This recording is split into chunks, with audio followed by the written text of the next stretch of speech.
Hercule Poirot battles the constellation Whistlers, Chapter 1. The inciting incident. The great ballroom of the Ashcroft estate shimmered under the glittering crystal chandeliers, the air thick with the scent of jasmine and expensive perfume. Guests, in their finest evening gowns and tuxedos, murmured beneath the heavy gilded ceiling, a constellation of delicate laughter and clinking champagne glasses. The Ashcroft family had thrown one of their legendary summer galas, an annual affair where London's high society gathered to mingle, scheme, and flaunt their fortunes.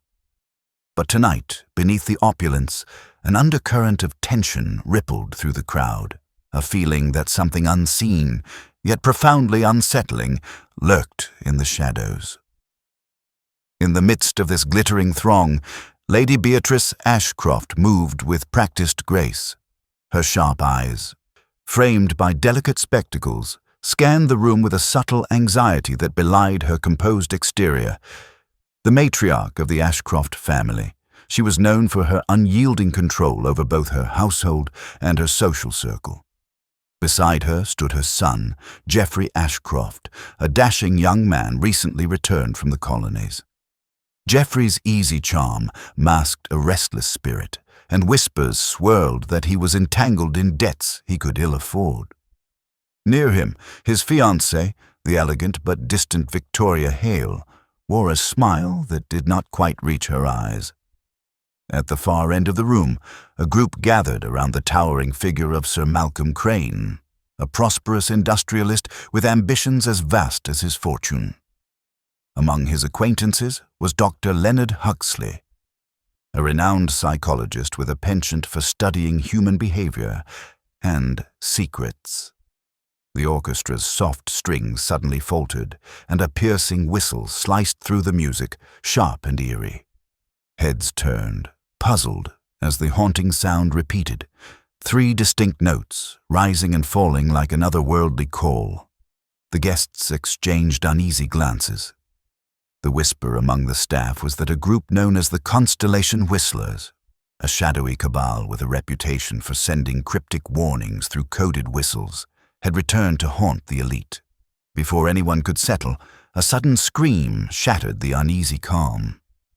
Near the grand staircase, a maid stumbled forward, her face pale and trembling.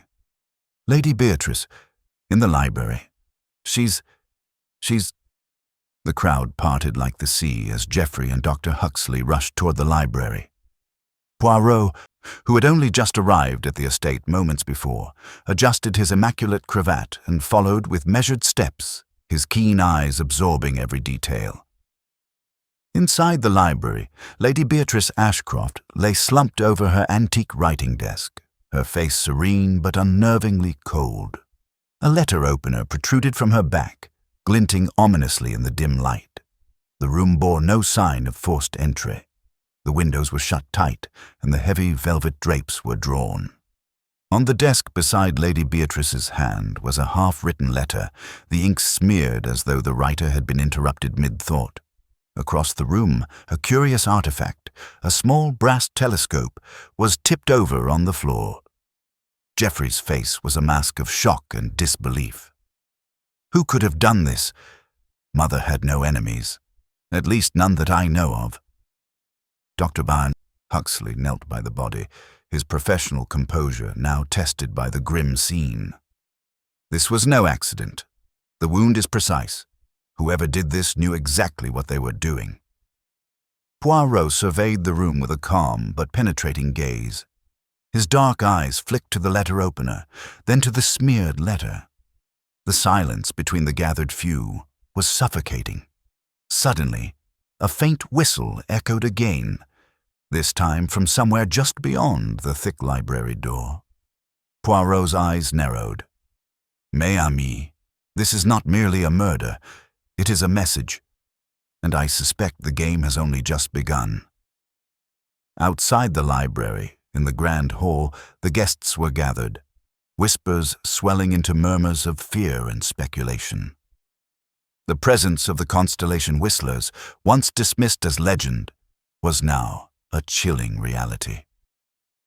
As the estate's butler locked the doors and announced that no one would leave until the police arrived, Poirot quietly took stock of the faces around him, each a potential suspect, each hiding secrets darker than the night itself. The stakes had been raised, and Hercule Poirot knew that the sharpest of his little grey cells would be needed to unravel this deadly mystery woven among the stars. Chapter 2. The First Clues. The air in the library still hung heavy with the scent of ink and polished wood. Poirot stood quietly, the wheels in his mind already turning. The whispered rumors about the Constellation whistlers echoed faintly in his ears, mingling with the soft murmur of voices beyond the closed door. Outside, the assembled guests paced nervously, their faces a mix of shock, fear, and whispered accusation. The police had not yet arrived, and it was clear the estate staff would be responsible for maintaining order. For now. Poirot motioned to Dr. Leonard Huxley. "Mon ami, may I ask your professional opinion on the wound's angle and the time of death?" Dr. Huxley nodded, removing a handkerchief from his pocket to cover Lady Beatrice's face gently. "The wound appears to have been inflicted from behind, with great precision. I estimate death occurred less than an hour ago, likely during the first whistle we heard." Poirot's gaze shifted to the scattered papers on the desk. "And this letter, Doctor, is there anything unusual?" Dr. Huxley examined the letter carefully. "It seems the letter was interrupted mid-sentence.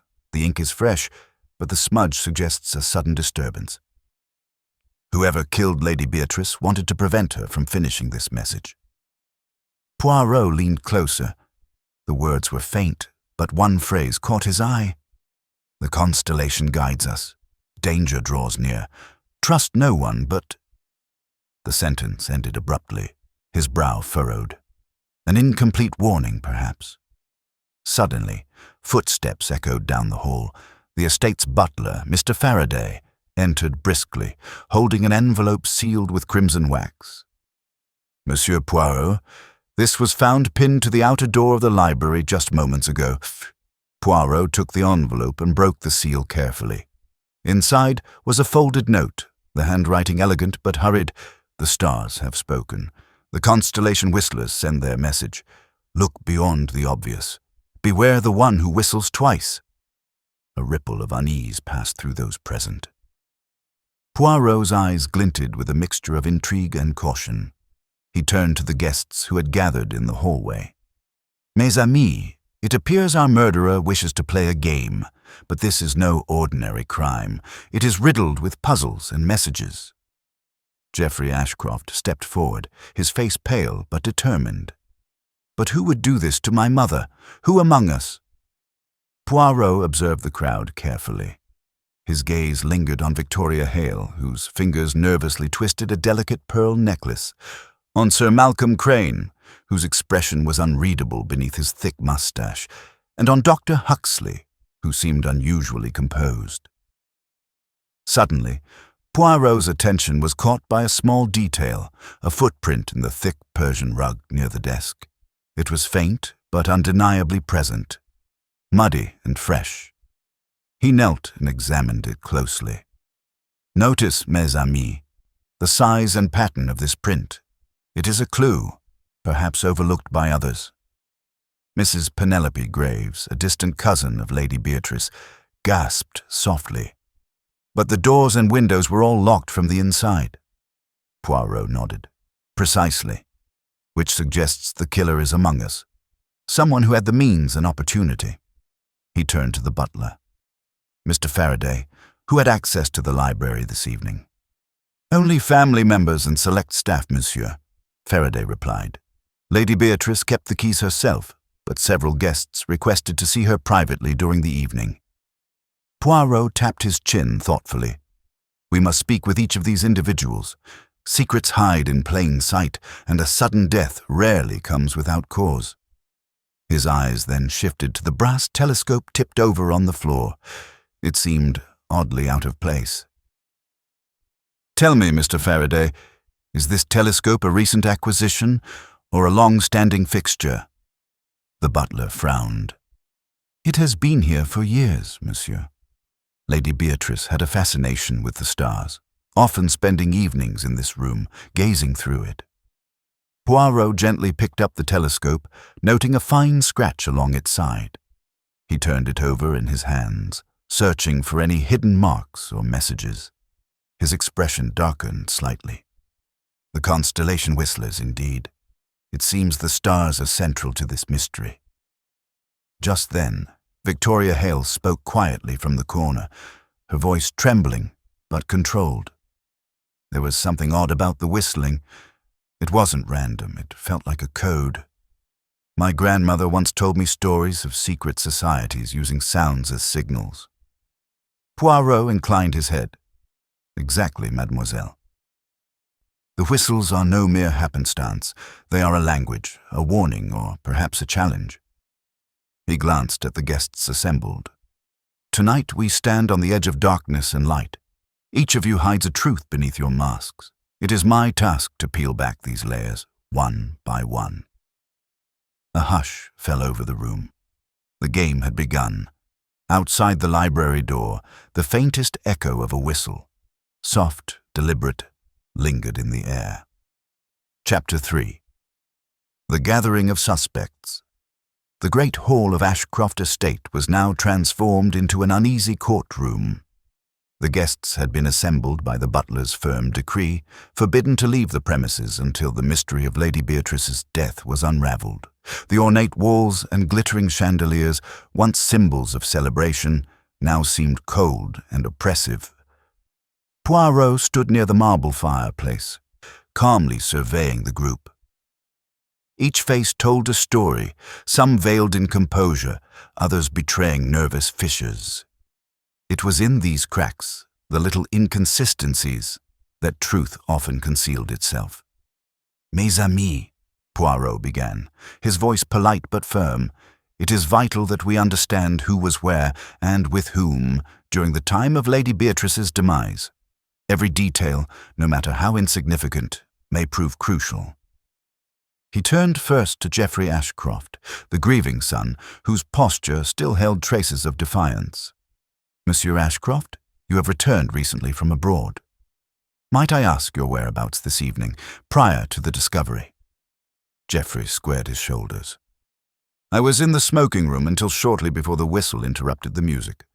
I intended to speak with Mother afterward, but I did not reach the library in time." Poirot's gaze softened slightly but remained sharp. A noble sentiment, and yet the footprint near the body does not resemble the sole of your boot. Geoffrey's eyes flickered, a momentary lapse. "I cannot explain that." Next, Poirot addressed Victoria Hale. "Mademoiselle Hale, your engagement to Monsieur Ashcroft is well known, yet you seem distant. Might you enlighten us about your evening?" Victoria's fingers tightened on her pearl necklace. "I spent much of the evening speaking with Sir Malcolm Crane about his latest business ventures. We were in the drawing-room until the whistle sounded." Sir Malcolm, a stout man with a steely gaze, nodded in confirmation. "Indeed, my conversation with Miss Hale was most engaging." Poirot's eyes studied him carefully. "And your alibi for the time just before Lady Beatrice's death?" Sir Malcolm smiled thinly. "I was in the billiard room with Dr. Huxley." Dr. Leonard Huxley inclined his head. "Aye, we were discussing recent developments in psychology. I can attest to Sir Malcolm's presence." Poirot noted this mutual corroboration, though he withheld judgment. "Very well." The detective then turned to Mrs. Penelope Graves, Lady Beatrice's cousin, whose expression seemed laden with sorrow and something else, perhaps resentment. "Madame, your relationship with Lady Beatrice was complex." Penelope nodded slowly. "We had our disagreements over family matters. Yes, she was a formidable woman, and I often found her overbearing." Poirot's eyes gleamed. "And where were you at the time?" "In the conservatory, speaking with some of the staff." Several heads turned at this, murmurs rising. Poirot's gaze fixed on Mr. Faraday, the butler. "And you, monsieur? Did you notice anything unusual among the staff this evening? Faraday cleared his throat. There was a new footman, recently employed. He seemed nervous, but I had no cause to suspect him. Poirot's eyebrows rose slightly. His name? James Miller, monsieur. A young man with anxious eyes stood near the door, shrinking slightly under Poirot's scrutiny. Before Poirot could inquire further, a soft voice came from the back of the room. "May I speak?" It was Victoria Hale, stepping forward with hesitant grace. Poirot nodded. "There is something I must confess," she said, glancing briefly at Geoffrey. "Lady Beatrice and I did not always see eye to eye. She questioned my suitability for Geoffrey, citing differences in our social standing." Geoffrey's jaw tightened. Victoria continued, "Tonight, I intended to speak with her, to clear the air, but I never reached her before this tragedy." Poirot's eyes studied her intently. "A motive can be born from many things, mademoiselle. Resentment, fear, desperation." A sudden murmur arose when Penelope Graves muttered, "And what of Sir Malcolm? His business dealings are notorious for causing ruin. Lady Beatrice's wealth would be a tempting prize." Sir Malcolm's eyes flashed. "Baseless accusations." Poirot raised a hand in silence. "Patience. Each of you has secrets and stakes in this affair, but secrets alone do not kill." He paced slowly, hands clasped behind his back. "Let us not forget the strange whistles, signals from the Constellation whistlers. Such an organization would not strike without purpose. Perhaps Lady Beatrice stumbled upon a truth she should not have known." The guests exchanged uneasy glances. Poirot stopped beside the tipped-over telescope once more. This artifact, symbolic of stars and constellations, seemed strangely significant. Was Lady Beatrice involved in affairs beyond family and social events? Penelope stepped forward. She was a member of a secret society, one dedicated to uncovering corruption among the elite. Some feared her investigations. "And that, mes amis," Poirot said quietly, "may have been her undoing." The room fell silent again.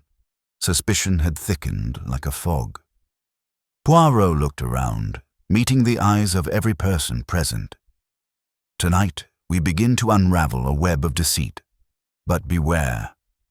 The killer walks among us, cloaked in polite society. Our task is to unmask them before they strike again."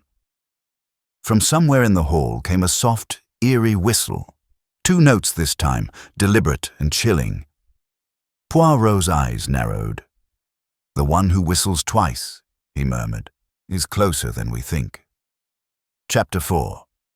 Poirot arrives. The polished wooden floor of the Ashcroft Estate's entrance hall echoed under the measured steps of a small man whose presence demanded attention despite his modest stature. Hercule Poirot had arrived. His perfectly groomed mustache twitched as his dark eyes scanned the gathered assembly of anxious faces. He paused only briefly to acknowledge the butler, Mr. Faraday, with a polite nod before turning his attention to the room. "I trust the situation is as grave as my messenger implied?" Poirot asked quietly, his voice calm but carrying an unmistakable edge of authority. Faraday inclined his head.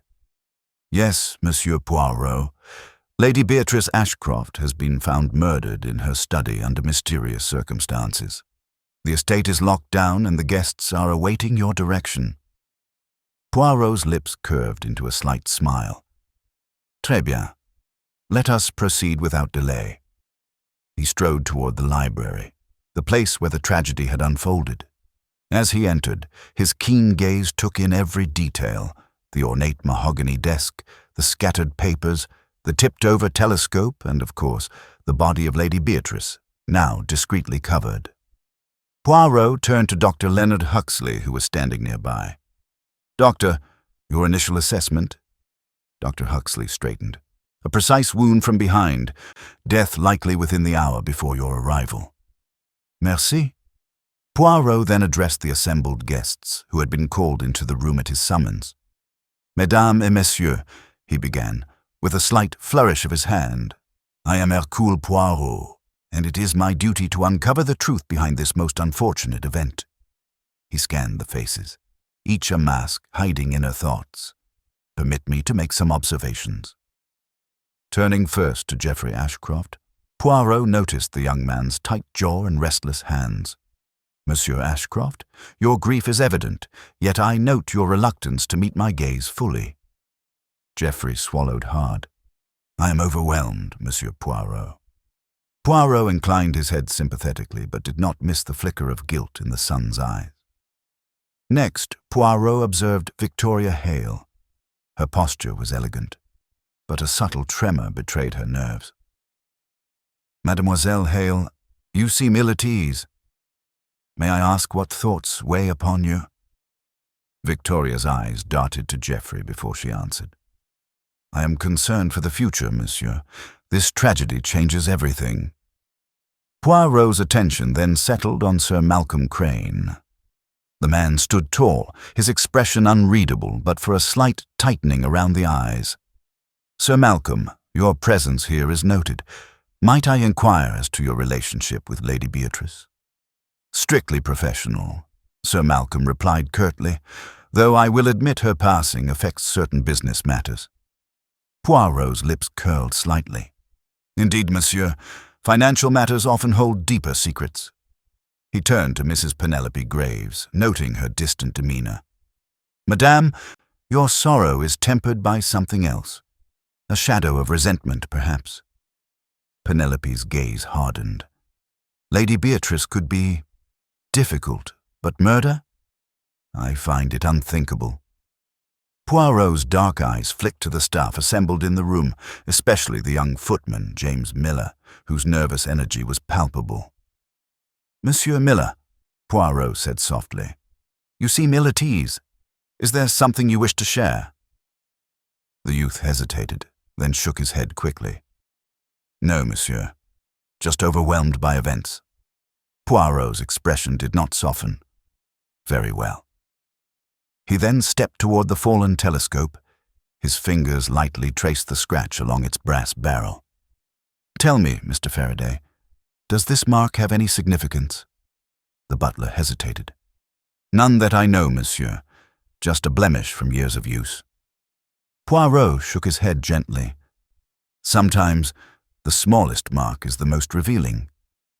Turning back to the group, he continued, "I've noted the strange whistles that echoed through the estate this evening. A curious and chilling element." Victoria Hale whispered, "The Constellation whistlers." "Yes," Poirot nodded. "A secretive group reputed to communicate through coded whistles. Their return to Ashcroft Estate may well be the thread that unravels this mystery." He fixed his gaze on Geoffrey. "Monsieur Ashcroft, your recent return from abroad, your debts whispered among London's circles, these are not the concerns of a grieving son alone." Geoffrey's fists clenched. "I did not kill my mother." Poirot raised a slender finger. "No accusations yet, monsieur. Merely observations." He then addressed the assembled guests as a whole. "This evening, we must work together. The killer is among us. Clever, patient, and dangerous, but I have faith in the little grey cells of mankind to bring light to darkness." A soft whistle floated from somewhere down the corridor. 2 notes, clear and deliberate. Poirot's eyes gleamed. The game has begun in earnest.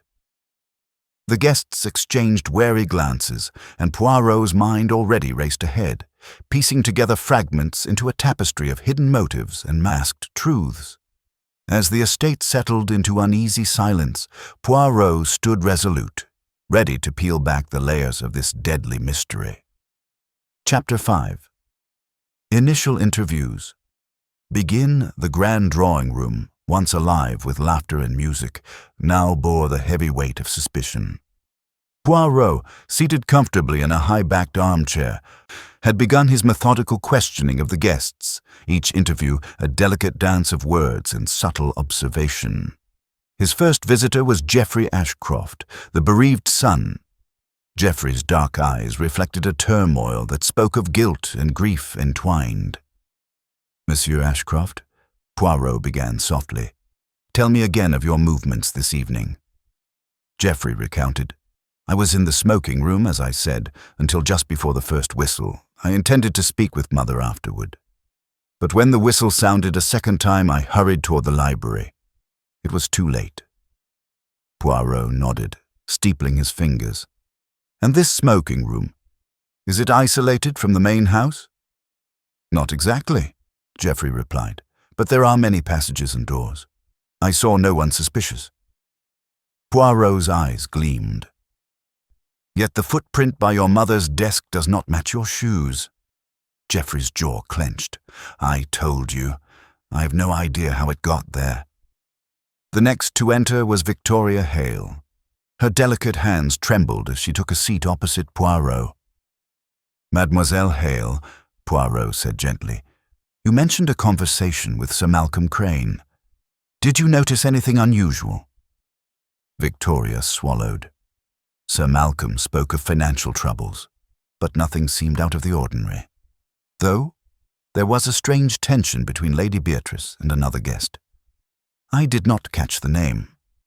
Poirot raised an eyebrow. "A tension? With whom?" Victoria hesitated. "I only heard raised voices near the conservatory earlier. Lady Beatrice seemed upset." Poirot made a note.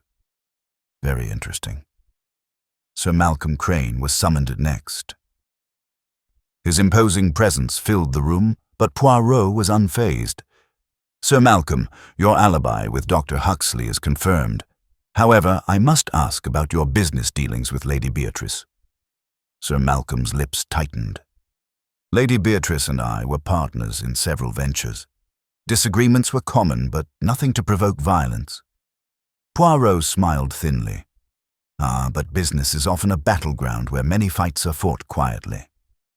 Dr. Leonard Huxley followed, calm and analytical. "Doctor, you spoke of psychological developments with Sir Malcolm. Have you noticed anything peculiar in the behavior of any guests tonight?" Dr. Huxley considered.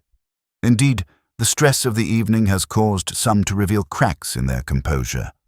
Mademoiselle Hale, for example, though refined, shows signs of deep anxiety." Poirot nodded approvingly. "Very astute." Next, Mrs. Penelope Graves entered, her demeanor guarded. "Madame Graves, you confessed earlier to disagreements with Lady Beatrice. Could you elaborate?" Penelope sighed. "Our quarrels were about family inheritance and social standing, but I would never harm her." Poirot's eyes held hers. "Often, mes amis, the strongest feelings reside in the quietest hearts."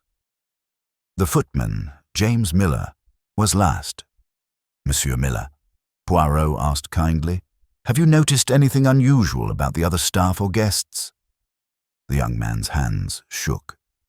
There was talk among the servants about strange noises and whispers. Some mentioned seeing a shadow near the library before the whistle. Poirot leaned forward. "A shadow? Did anyone see who it was?" "No, monsieur. It was too dark." As James left, Poirot sat back, weaving the threads together. The mysterious whistles, the footprint, the tension among guests, and the half-finished letter, all pieces of a complex puzzle. Suddenly, the door creaked open, and Mr. Faraday entered. "Monsieur Poirot, the police have arrived." Poirot stood gracefully. "Then it is time to let their work begin. But I assure you, mes amis, the little grey cells will not rest until this mystery is solved." A faint whistle echoed from the corridor, a haunting reminder that the Constellation Whistler's message was far from over. Chapter 6. First false lead. The arrival of the police brought a new energy to the Ashcroft estate. Inspector Harding, a stout man with a sharp gaze, quickly took command, but it was clear that Poirot's presence was the true focus. The inspector greeted Poirot with a respectful nod, then began to outline his preliminary findings. "From what we've gathered," Harding said, "the prime suspect seems to be Mr. Geoffrey Ashcroft. His fingerprints are on the letter opener, and his alibi is somewhat vague. The footprint near the body also closely matches his shoe size. A ripple passed through the assembled guests. Geoffrey's face flushed with anger and fear. Poirot raised a hand calmly. "Inspector Harding, it would be unwise to rush to conclusions." Harding glanced at Poirot but continued. "The evidence points to the son. The motive, inheritance, perhaps. The opportunity, clear." Geoffrey protested vehemently. "I loved my mother. I would never harm her." Poirot's eyes remained cool and measured. "And yet evidence is a fickle friend, capable of deception." Turning to the assembled guests, Poirot asked softly, "Have any of you seen anything that contradicts this theory?" Victoria Hale stepped forward hesitantly. "I saw Geoffrey near the library just before the whistle sounded for the second time. But I also noticed another figure leaving the hall, someone in a cloak." Poirot's interest piqued. "A cloak?" "Yes, dark and concealing. I couldn't see the face." Sir Malcolm Crane scoffed. "Sounds like a ghost story. No one here wears cloaks." Poirot ignored the dismissal. This detail, though slight, could prove critical. The inspector directed officers to search the estate for any such cloaked figure, while Poirot resumed his quiet contemplation. Later, alone with Dr. Huxley, Poirot voiced his doubts. "The evidence against Geoffrey is circumstantial at best." Dr. Huxley nodded. "Indeed, Poirot. The footprint could have been placed deliberately. The fingerprints on the letter opener, perhaps transferred unintentionally." Poirot smiled thinly. "Exactly. We must consider the possibility of a setup. The true culprit is clever and wishes to divert suspicion." Suddenly, a police officer entered hurriedly. "Monsieur Poirot, we've found a hidden compartment in Lady Beatrice's desk. Inside, a sealed envelope addressed to no one."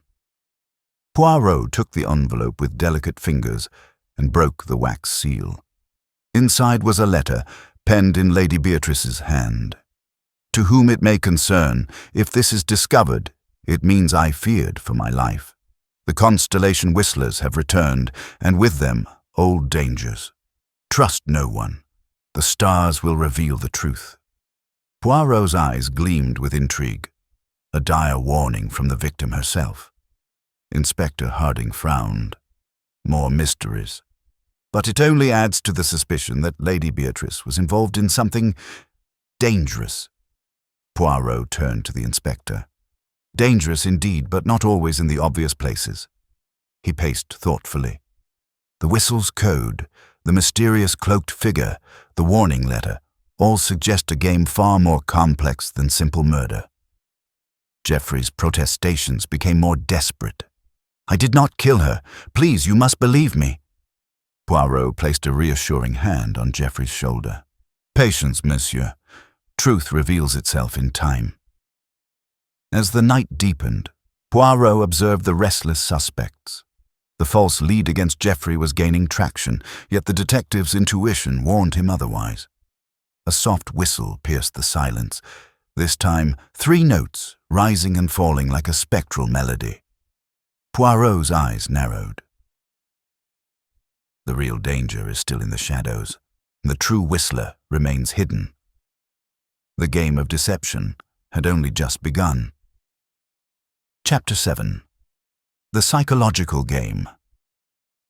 The atmosphere within Ashcroft Estate grew taut, like the strings of a finely tuned violin ready to snap.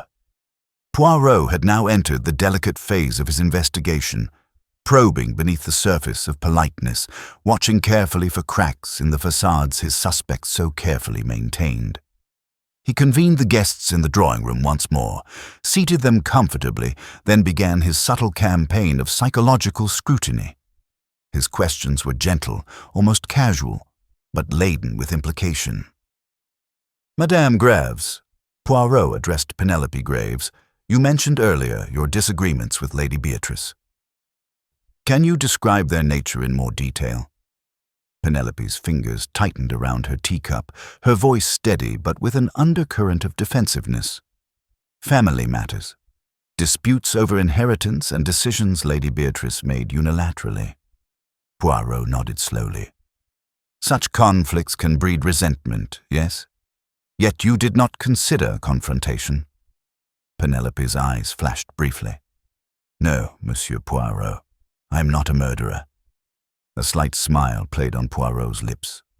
Yet one need not wield a dagger oneself to cause harm. Across the room, Victoria Hale shifted uneasily, her gaze fixed on the ornate fireplace. Miss Hale, Poirot continued, your engagement to Monsieur Ashcroft has been fraught with tension, yes? Victoria's voice was quiet. Mother warned me this would never be easy. Lady Beatrice's approval was always conditional. Poirot's gaze lingered on her. And yet you persisted. Such determination is admirable. But tell me, were you afraid of losing Monsieur Ashcroft's affection? Victoria hesitated. Perhaps. Poirot's eyes narrowed just slightly. Fear can drive people to unexpected acts. Turning to Sir Malcolm Crane, Poirot observed the man's measured breathing and clenched fists. Sir Malcolm, you spoke of business disagreements with Lady Beatrice. Might financial stress lead one to desperate measures? Sir Malcolm's jaw tightened. I am a man of honor, but business can be unforgiving. Poirot allowed the silence to hang, then added, Indeed, and honor can sometimes clash with survival. Poirot then moved to Dr. Huxley. Doctor, you study human behavior. Tell me, have you noticed signs of deceit among our company? Dr. Huxley's eyes gleamed. Lies are often betrayed by hesitation, averted gaze, or subtle changes in tone. Poirot smiled knowingly. Then you must have your suspicions. Dr. Huxley only shrugged slightly. Poirot's attention returned to Geoffrey Ashcroft. Monsieur, your recent financial troubles are known. Might that pressure explain any unusual behavior? Geoffrey's face flushed. I would never harm my mother, no matter my troubles. Poirot's voice was gentle but firm. Sometimes desperation blinds even the best of sons. Throughout the room, subtle shifts took place. A tightened jaw here, a darting eye there. Poirot catalogued every micro-expression with the precision of a master detective. Suddenly, Poirot spoke quietly. Tonight, I have observed a man who breaks under pressure, a woman whose smile hides terror, and another whose calm is but a mask. Whispers filled the room. Poirot leaned forward. But no one has confessed. No one has revealed the truth willingly. That, mes amis, is the challenge before us. As the night deepened, he continued his questioning in private corners, setting verbal traps with carefully chosen words, watching for the slightest slip. In one quiet moment, Victoria Hale confided to Poirot, There are secrets in this house darker than any of us admit. Poirot nodded gravely. Secrets breed danger, mademoiselle, and tonight they begin to unravel. Outside, faint whistles echoed again, soft, haunting, almost like a lullaby twisted with menace. Poirot's eyes gleamed with quiet resolve. The real game begins now. The whistler is watching, waiting for a mistake. And in the shadows, the killer's breath quickened. Chapter 8. A Secondary Mystery. The next morning it dawned cold and grey over the Ashcroft estate. A sombre stillness settled over the grand house, but within the walls, unease simmered beneath the surface like a brewing storm. Poirot had barely rested. His mind churned relentlessly over the tangled threads of the case. Yet, just as he prepared to begin fresh interrogations, a sharp disturbance shattered the fragile calm. A piercing cry rang out from the servants' quarters. Poirot and Inspector Harding exchanged a quick glance before rushing toward the source. In the dim corridor outside the kitchen, they found the young footman, James Miller, pale and shaking. It's Miss Edwards," he stammered. "She's been poisoned." They hurried to the infirmary where Miss Agnes Edwards, the housekeeper's assistant, lay unconscious. A small vial of bitter liquid was found nearby, an unmistakable sign of attempted poisoning. Poirot knelt beside her, examining the vial carefully. An audacious act, but why poison a servant now? Inspector Harding frowned. Perhaps to silence a witness or to send a message. Poirot's eyes gleamed. Or to distract us. As the household gathered, tension doubled. The secondary mystery, an attempted poisoning, suggested that the murderer's reach was far from over. Poirot addressed the group. This new attack shows our culprit is desperate, willing to strike again to protect their secret. Geoffrey Ashcroft, standing nearby, looked more gaunt and exhausted than before. Who would want to harm the servants? Victoria Hale's lips pressed tight. Whoever is behind this wants to control every corner of this estate. Poirot's gaze swept across the room. Miss Edwards might have seen or heard something critical. Inspector Harding instructed the staff to provide statements. As testimony accumulated, Poirot focused on the contents of Lady Beatrice's half-finished letter and the coded whistles. He mused aloud. The Constellation whistlers do not act without cause. This secondary attack is no coincidence. Sir Malcolm Crane, standing aloof near the window, sneered. Secret societies, whispers, coded messages. I grow weary of these tales. Poirot looked at him steadily. And yet the facts speak for themselves. He turned to Penelope Graves. Madame, have you noticed any strange behavior among the staff? Penelope hesitated. There was a servant who disappeared last week without explanation. Poirot's brow furrowed. A disappearance, another secret to add. The detective returned to the fallen telescope, turning it thoughtfully in his hands. Lady Beatrice's fascination with the stars was no mere pastime. The celestial is tied closely to this mystery. He looked up at the assembled guests and staff. We must be vigilant. The next strike may come swiftly. Victoria approached quietly. Monsieur Poirot, I overheard voices near the garden last night. Whispered arguments about money and betrayal. Poirot nodded. Excellent, mademoiselle. Every detail counts. The tension was now palpable. Fear shadowed every glance. Poirot's voice dropped to a near whisper. The constellation guides us, but also blinds. We must find the path through the darkness before more are lost. A faint whistle floated in from the hallway, sharp and insistent. Poirot's eyes narrowed. The game grows darker, and the constellation whistlers are close to revealing their hand. Chapter 9. Hidden Connections. The sun dipped low beyond the Ashcroft estate, casting long shadows that stretched like silent sentinels across the grounds. Within the great house, tension thickened. Poirot, restless and vigilant, had spent the afternoon delving into the secrets concealed behind the polished facades. Gathering the suspects once again in the oak-paneled study, Poirot began to unravel a web of hidden connections, threads of grudges, alliances, and betrayals that crisscrossed beneath the surface of polite society. Mes amis, Poirot began, his voice calm but commanding. It is time we speak openly of the relationships that bind us, for they often hold the key to motive. He looked first to Penelope Graves. Madame, your past disagreements with Lady Beatrice are known. Yet I have discovered that your family once faced financial ruin, saved only by Lady Beatrice's intervention. Penelope's lips tightened, but she nodded. True, I'm grateful, but old wounds sometimes fester. Poirot turned to Victoria Hale. You mentioned overhearing arguments about money and betrayal. Care to elaborate?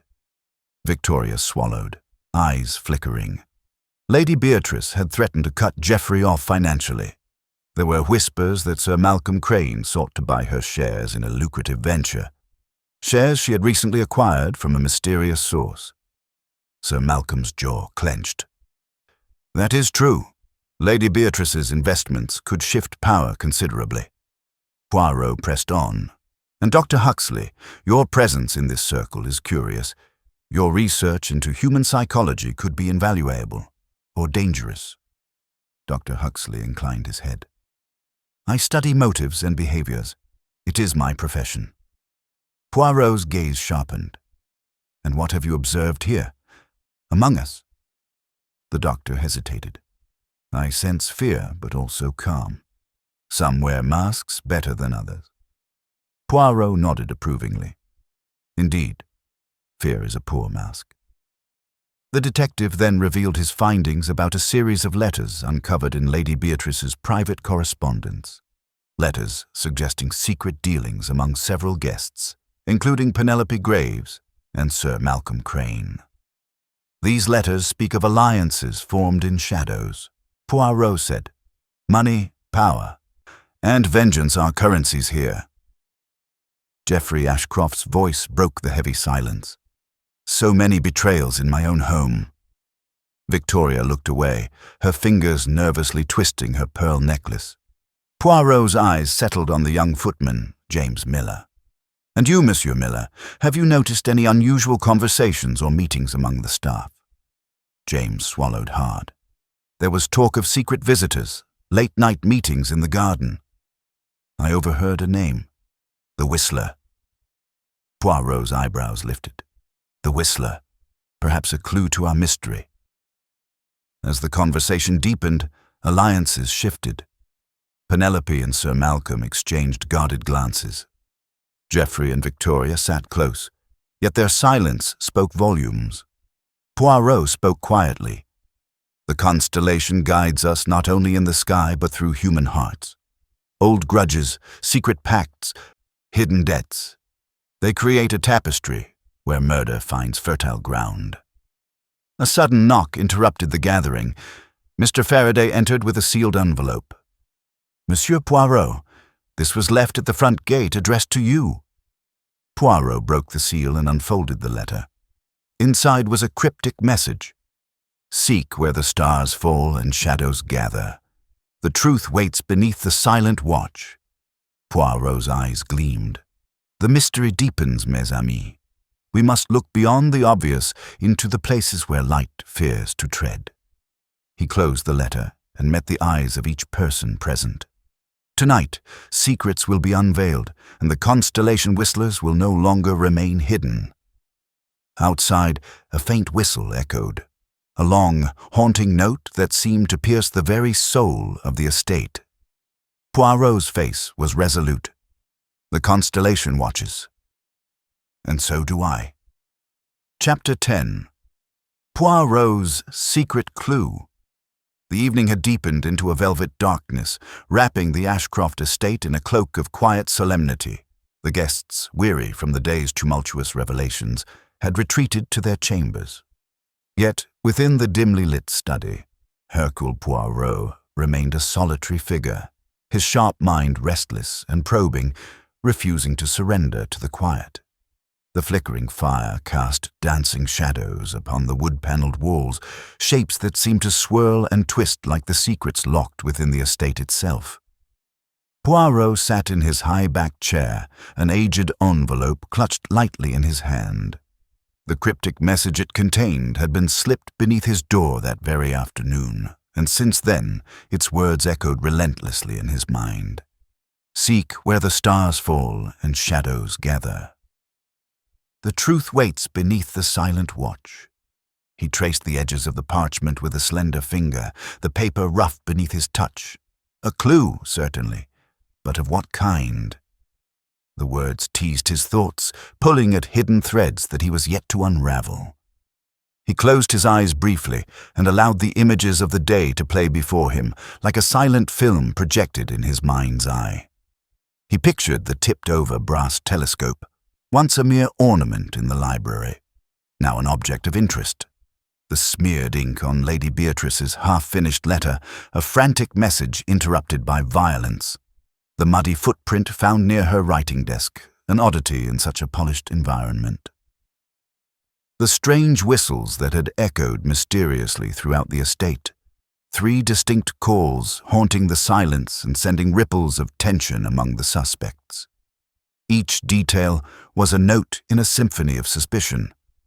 Yet among all these clues, something subtle but vital had eluded notice until now. Rising from his chair, Poirot crossed the room with the quiet grace of a cat. His gaze settled on the library window, which overlooked the expansive grounds below. The first stars of the evening twinkled faintly in the darkening sky, distant and ethereal. His eyes then drifted to the small brass telescope lying on its side on a table nearby. He approached it carefully, bending down to examine the instrument with the meticulous attention of a jeweler inspecting a rare gem. Along the length of the telescope's barrel, nearly invisible to an untrained eye, was a fine scratch, an irregular marking that seemed almost intentional.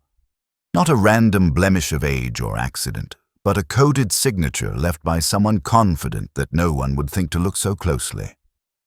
Poirot's heart quickened. With the greatest care, he lifted the telescope and positioned it toward the open window. Slowly adjusting the focus, he peered through the lens at the grounds below. The image sharpened, revealing a small patch of garden concealed by shadows and overgrown ivy. There, nestled near an ancient stone bench, was a darkened spot, soil freshly disturbed, the earth loose and uneven. "Ah, mon Dieu," Poirot whispered to himself, a faint smile curling his lips. "The silent watch." The phrase from the letter resonated now with newfound clarity. Beneath that stone bench, the silent watch under the stars, something was hidden, something that might hold the key to the entire mystery. Poirot stepped back from the window, his mind racing with possibilities. The cryptic message was no idle riddle. It was a deliberate summons to investigate the forgotten corners of the estate, to seek truth buried beneath layers of earth and deception. He moved toward his desk and retrieved a small notebook. With a pencil in hand, he sketched the garden's layout from memory, marking the location of the bench and surrounding shadows. "Yes," he murmured, eyes gleaming with determination. "I must investigate beneath the silent watch, before more harm befalls this household." But Poirot was no fool. He understood the danger of hasty actions. The killer remained among the suspects, watching and waiting. A premature move could give away his hand and risk further tragedy. Timing, as always, was paramount. He carefully planned how best to draw the culprit into the open and how to use his secret discovery as bait. His gaze then shifted to the portraits lining the walls, faces of those who had gathered at the estate, each harboring their own secrets, each with potential motives cloaked beneath polite smiles. The wealthy Sir Malcolm Crane, his eyes dark and calculating, the elegant yet anxious Victoria Hale, the proud and wounded Penelope Graves, the troubled Geoffrey Ashcroft, and the nervous young footman James Miller, who had overheard too much. Each was a piece in the puzzle, waiting to be placed correctly. Poirot returned to his chair, the firelight flickering against his thoughtful face. The threads of suspicion and revelation intertwined in his mind, weaving a tapestry only he could see clearly. Outside, the night held its breath. A faint whistle broke the silence, a soft, deliberate call that drifted through the open window, beckoning the truth closer. Poirot smiled quietly, his mustache twitching in quiet satisfaction.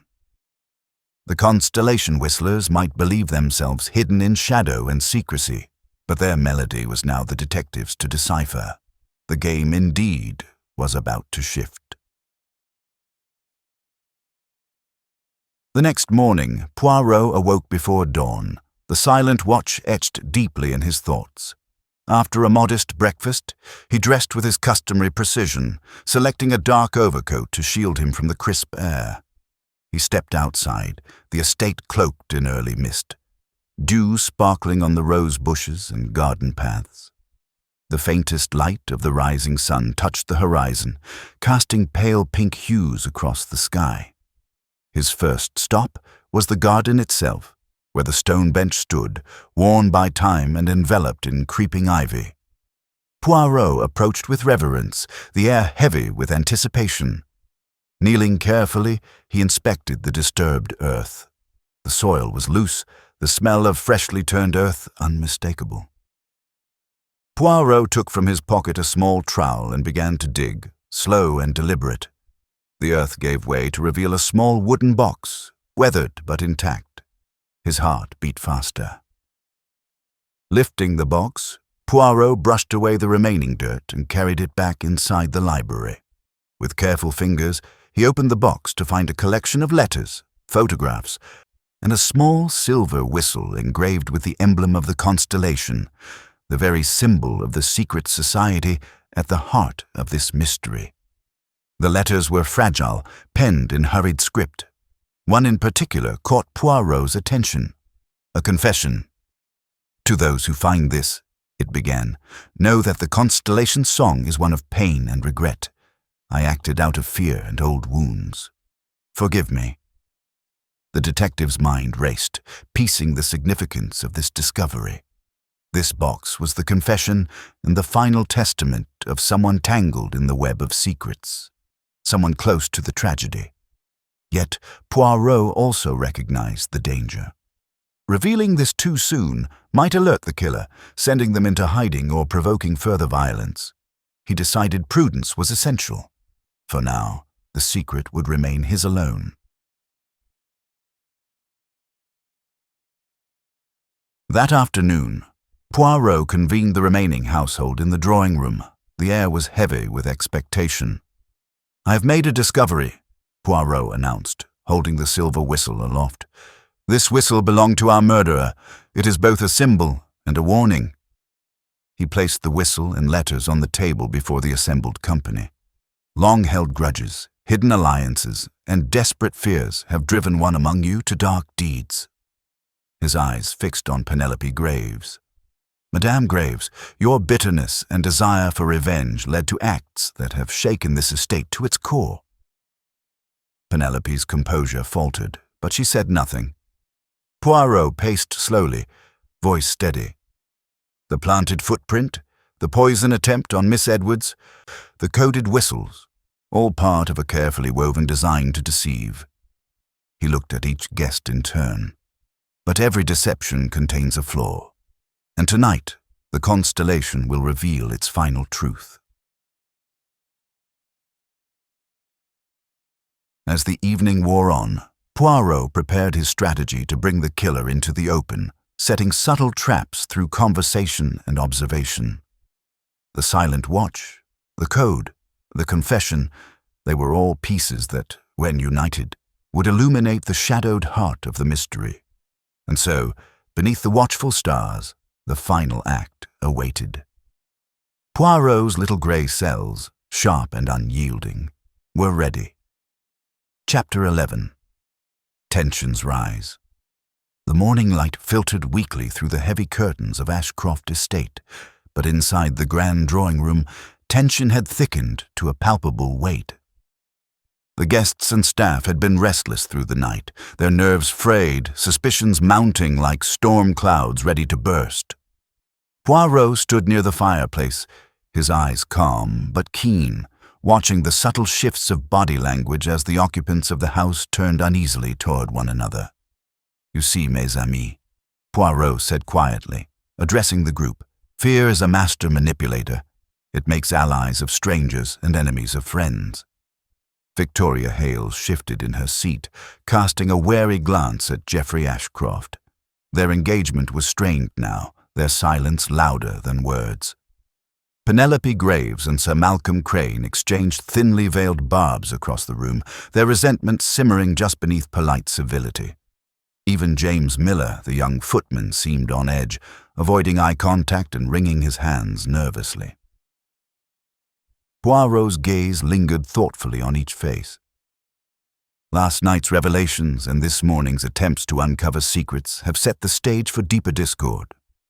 Inspector Harding, standing near the doorway, nodded grimly. "Tempers flare easily in these situations, Poirot. It's hard to keep peace." Poirot smiled faintly. "Precisely why I must observe carefully. When suspicion turns inward, those with the most to hide become vulnerable." He motioned toward Geoffrey. "Monsieur Ashcroft, your recent troubles are no secret, yet your reaction to accusations has been telling." Geoffrey's jaw tightened. "I am innocent, but the pressure is crushing." Poirot inclined his head. Pressure can cause cracks, and from cracks, secrets leak. Turning to Victoria, he asked softly, "Mademoiselle Hale, do you believe Monsieur Ashcroft's words?" Victoria's voice trembled. "I want to believe him, but doubt is a cruel companion." Sir Malcolm cleared his throat. Doubt should be aimed at the truth, not blind loyalty. Penelope's eyes glittered. Sometimes the truth is buried beneath layers of lies and self-interest. The room seemed to shrink under the weight of unspoken accusations. Poirot paced slowly, hands clasped behind his back. It is in such moments that alliances shift. Friends become foes, and masks fall. Suddenly, a harsh voice broke the tension. "It's all a charade," Mrs. Penelope Graves exclaimed, standing abruptly. "Lady Beatrice's death is a symptom of decades of deceit. I say we stop pretending and face facts." Gasps echoed. Poirot raised a hand for calm. "Madame Graves," he said gently, "truth is revealed not by anger, but by patience and reason." Penelope sank back into her chair, breathless. The detective's gaze then settled on Sir Malcolm. "Monsieur Crane, you have remained calm, but calmness can conceal much. Are you certain your interests are purely business?" Sir Malcolm's eyes flashed. "My interests are mine alone, but business and family fortunes have always been intertwined here." Poirot nodded knowingly.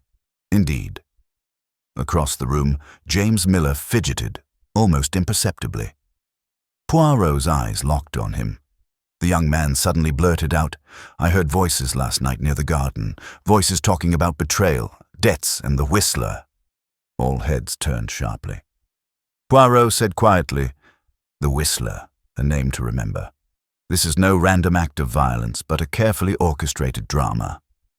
A soft whistle floated from the hallway, a slow, deliberate melody. Poirot's eyes gleamed. "Listen closely, mes amis.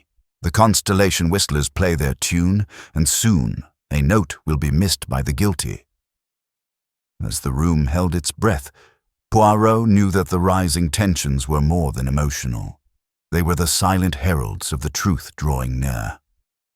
Chapter 12. The Confrontation. The atmosphere in the drawing room had grown heavy with unspoken accusations and barely contained emotion.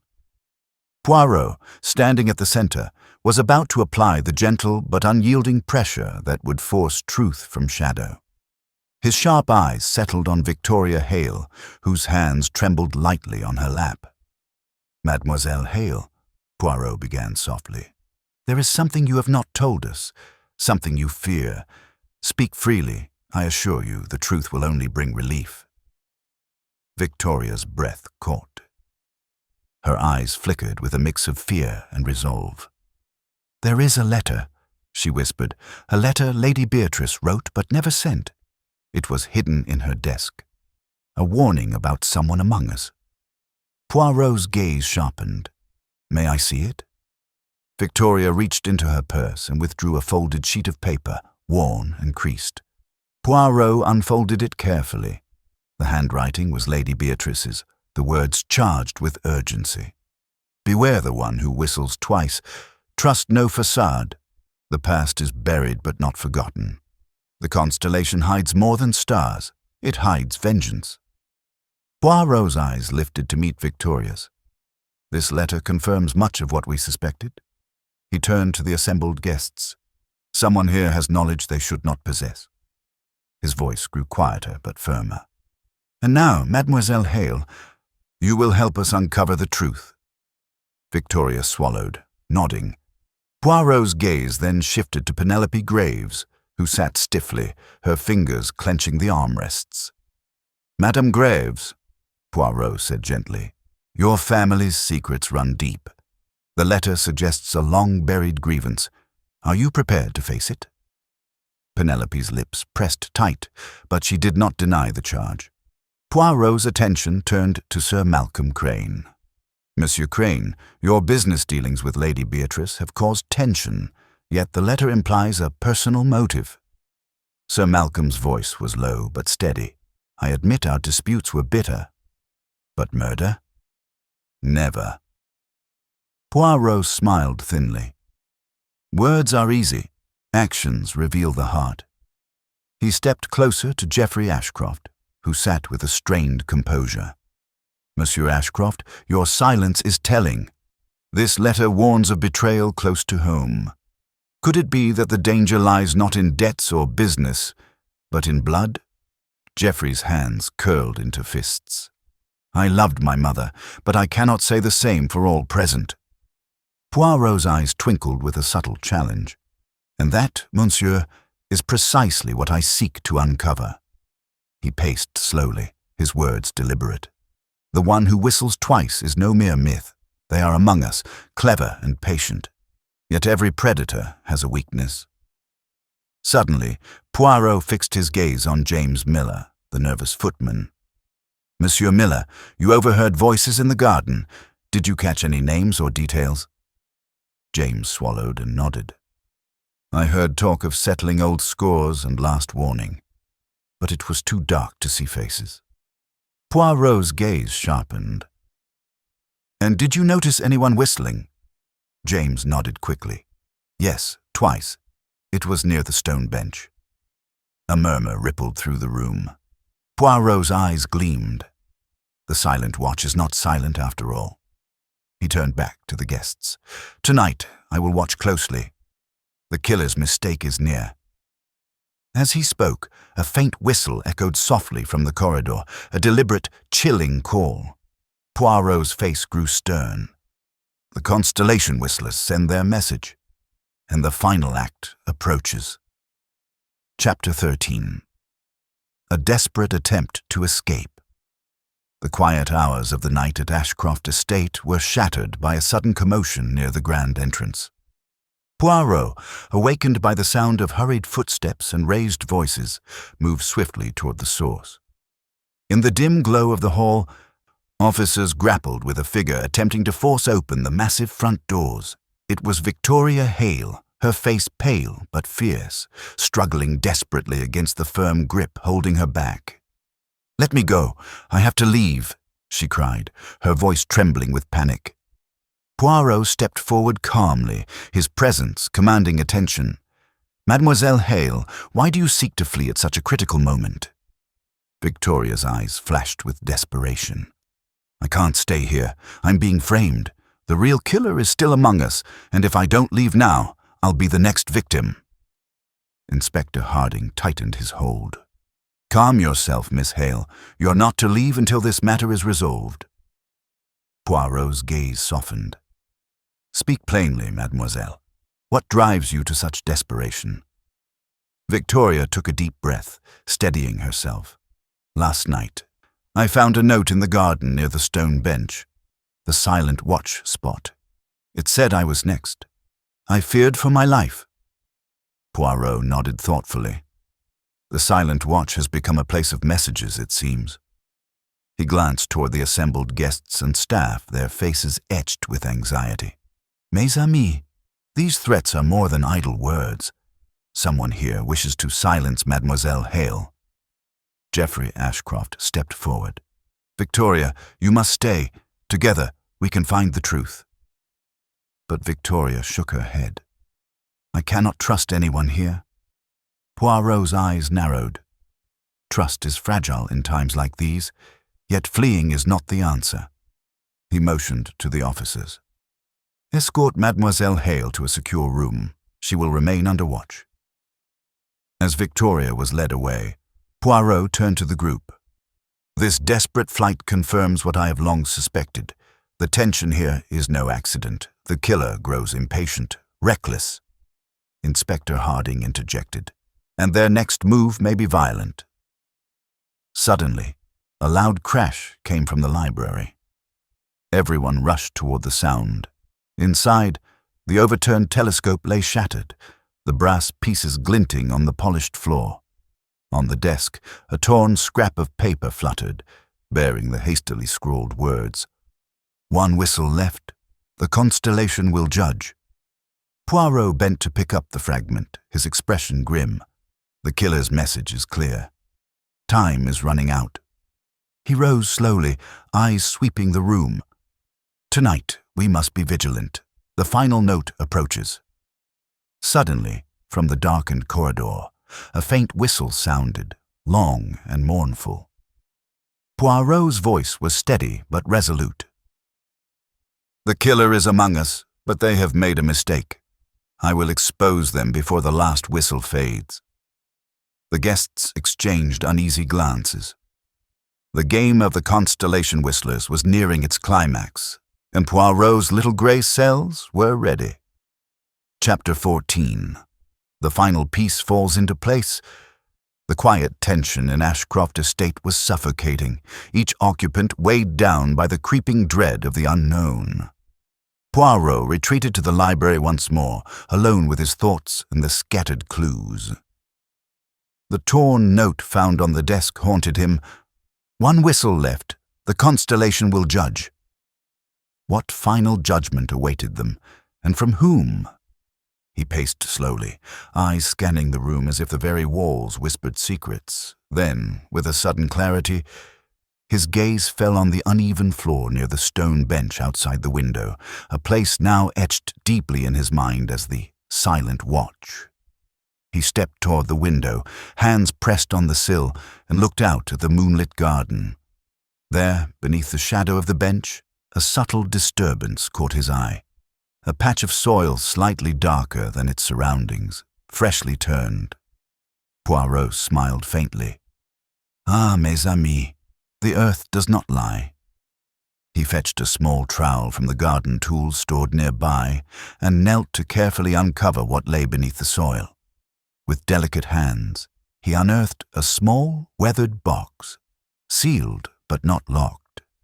Inside was a collection of letters, photographs, and a silver whistle engraved with the emblem of the Constellation. Poirot's fingers trembled slightly as he examined the whistle. This was no ordinary trinket. It was a symbol of power and warning. Among the letters, one stood out, a confession of sorts, penned in a shaky hand. "To those who find this, know that the Constellation's song is one of pain and regret. I acted out of fear and old wounds. Forgive me." Poirot's heart quickened. This was the key, the final piece. He rose, clutching the items, and made his way to the drawing room where the guests awaited, their faces pale with anxiety. "Mes amis," Poirot began, holding up the silver whistle. "This whistle belonged to our killer. It is both a weapon and a signature." He laid the letters on the table, then met the eyes of each person present. "Long-held grudges, secret pacts, and fear have driven one among you to desperate measures." He paused, letting the weight of his words settle. "Now, the truth will be revealed." Poirot's gaze fixed on Penelope Graves. "Madame, your bitterness over past grievances and financial ruin led you to join a secret society, the Constellation Whistlers." Penelope's face paled, but she did not deny it. "You use the whistles to send warnings and mislead us." Turning to Sir Malcolm Crane, Poirot added, "Your ruthless business dealings masked a personal vendetta against Lady Beatrice, who once thwarted your ambitions." Sir Malcolm's jaw clenched, but his eyes betrayed a flicker of guilt. Poirot's attention then settled on Geoffrey Ashcroft. "Your debts and desperation made you vulnerable, but you were not the killer." Geoffrey exhaled, relief washing over him. Finally, Poirot looked to Victoria Hale.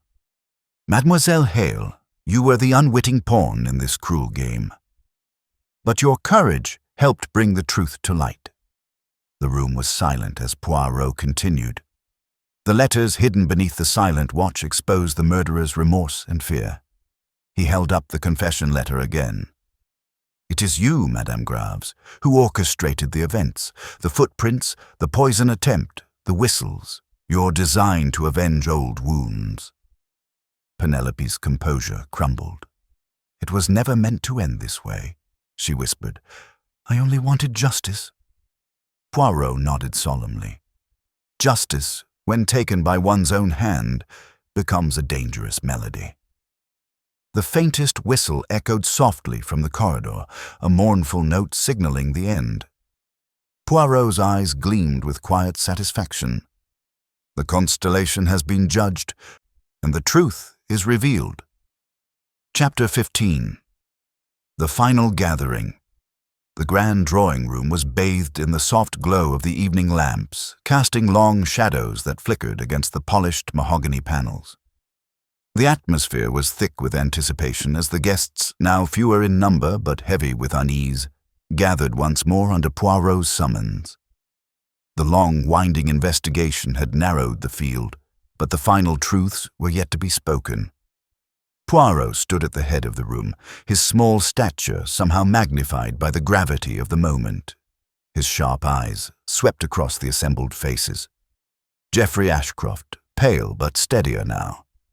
Victoria Hale, her eyes bright with a mixture of relief and residual fear. Sir Malcolm Crane, his posture rigid, but no longer unshakable. Penelope Graves, sitting quietly with her hands folded. A shadow of remorse etched across her features, and the remaining staff, tense and watchful. "Mes amis," Poirot began, his voice clear and composed, "we have reached the culmination of our journey together. The tangled threads of deceit, fear, and desperation are now within our grasp to unravel. But before I reveal the final truth, I wish to recount the events as they unfolded, so that all may understand the path that led to tragedy." He paused, allowing his words to settle like dust in the air, then continued. Lady Beatrice Ashcroft was a woman of many talents and secrets. Her fascination with the stars was not merely a pastime, but a symbol of her search for truth beyond the visible. It was this pursuit that led her to uncover the dark connections weaving through her family and social circle. The Constellation Whistlers, a secret society whose influence reached far and deep. Poirot's gaze softened momentarily. She sought to expose their schemes, but in doing so she became a target. He looked toward Penelope Graves. "Madame Graves, your family's fall from grace was one of Lady Beatrice's discoveries. The bitterness of that downfall and your desire for retribution drove you to join the Constellation Whistlers. Using their secret whistle code, you attempted to manipulate and frighten, hoping to reclaim power." Penelope's voice was barely audible. "It was not meant to end in death." Poirot nodded. Yet the path of vengeance is treacherous and often consumes its seeker. He moved slowly around the room, each step deliberate. "Sir Malcolm Crane, your ruthless ambition was well known. Lady Beatrice's refusal to sell her shares in your ventures frustrated you, but the resentment was personal as well. You stood to lose much, and the game of power pushed you to the edge." Sir Malcolm's eyes narrowed. "I never wished her harm." "Intentions can be masked," Poirot said softly, "but actions speak louder." Poirot's gaze settled on Geoffrey Ashcroft. "Monsieur Ashcroft, your financial troubles made you a convenient suspect, but your love for your mother was genuine. It is important to distinguish between desperation and guilt." Geoffrey exhaled deeply, eyes moist. "Thank you, Monsieur Poirot." Turning to Victoria Hale, Poirot smiled gently. "Mademoiselle Hale, your courage in the face of danger has been admirable, though a pawn at times. Your insights and honesty have been invaluable." Victoria nodded, her hands clenched in quiet resolve. Poirot's voice grew firmer. "Now, let us revisit the crime itself. Lady Beatrice was struck down in the library, the heart of her investigations. The muddy footprint, carefully placed to mislead, the smeared letter, an interrupted warning, the poisoned attempt on Miss Edwards, designed to silence potential witnesses, all pieces of a calculated plan." He raised the silver whistle. "The final act was marked by this whistle, a symbol of the Constellation Whistlers and your own guilt, Madame Graves." Penelope bowed her head. Poirot looked around the room once more. But the killer underestimated the power of the little grey cells. The scratch on the telescope, the hidden letters beneath the silent watch, and the coded whistles all spoke volumes to those who listened carefully. He turned his eyes to the assembled company, voice ringing with authority. The constellation that guides us is not merely of stars, but of human hearts and actions. Tonight, justice has found its way through the darkness. A tense silence followed. Then, in a voice steady but tinged with sorrow, Penelope Graves spoke. "I confess, I am responsible for Lady Beatrice's death. My rage and fear blinded me. I regret what I have done." Inspector Harding stepped forward. "You will be taken into custody, madame." Penelope nodded quietly. No resistance in her demeanor. Poirot raised a final hand. "Let us remember that beneath every mask lies a story, sometimes of love, sometimes of pain. The Constellation whistlers may have sung their melody, but tonight their song ends." As Penelope was gently led away, the guests exhaled collectively, the tension easing. Poirot smiled faintly. "Mes amis, while justice is served, the stars remind us that human nature is ever complex. May we all seek light in the constellations of our own hearts." The lamps dimmed and the guests began to disperse, carrying with them the weight of secrets now laid bare. Poirot lingered, gazing toward the garden where the silent watch stood, a reminder that, beneath the vast sky, truth always finds a way. Chapter 16. The reveal. The grand drawing room of Ashcroft Estate had grown quiet, save for the gentle crackling of the fireplace and the occasional murmur of footsteps on the polished floor. The guests, now reduced in number and weighed down by the night's revelations, sat in tense silence. As only Hercule Poirot remained standing, poised like a conductor, preparing to orchestrate the final movement of a complex symphony. The confession of Penelope Graves had brought a measure of closure, yet Poirot knew that in every mystery, beneath the surface, lay nuances, half-truths, and the unspoken shadows of human nature. His role was not only to identify the culprit, but to illuminate the path by which darkness had claimed a life. To truly understand, he needed to retrace every step, every motive, every secret, in detail. He motioned for the gathering to lean forward, their eyes fixed on him. "Mes amis," he began, his voice steady but compelling, "tonight we lay bare the entire tapestry of events that led to the tragic death of Lady Beatrice Ashcroft. The threads are many and tangled, but each has its place, each its meaning." Poirot took a moment, allowing the gravity of his words to settle before continuing. Lady Beatrice was a woman of extraordinary intellect and resolve. Her fascination with the stars was symbolic, a constant search for truth and light in a world often shadowed by deceit.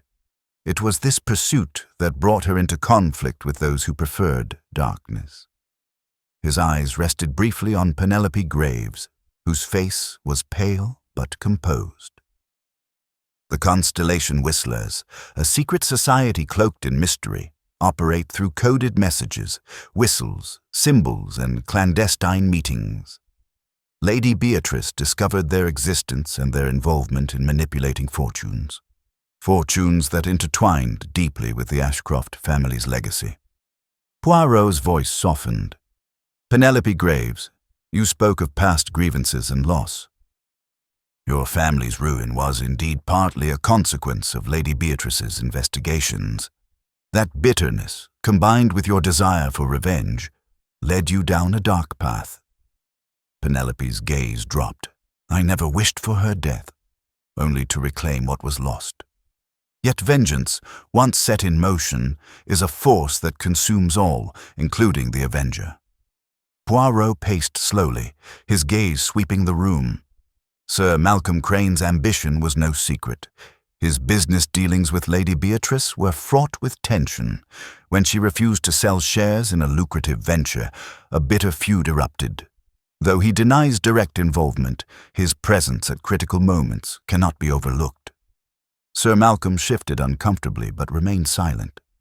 Poirot continued, "Monsieur Geoffrey Ashcroft, your financial troubles were the focus of suspicion, yet your love for your mother is genuine. The killer sought to exploit your vulnerabilities, making you an easy target for accusation." Geoffrey's eyes glistened with relief. "Victoria Hale, your courage and insight have been invaluable. Though you were caught in the web unwittingly, your observations helped to unravel the hidden threads." Poirot lifted a small silver whistle. This whistle, a symbol of the Constellation whistlers, was found beneath the stone bench in the garden. The Silent Watch. "It was your signature, Madame Graves, a mark left to claim ownership of your actions."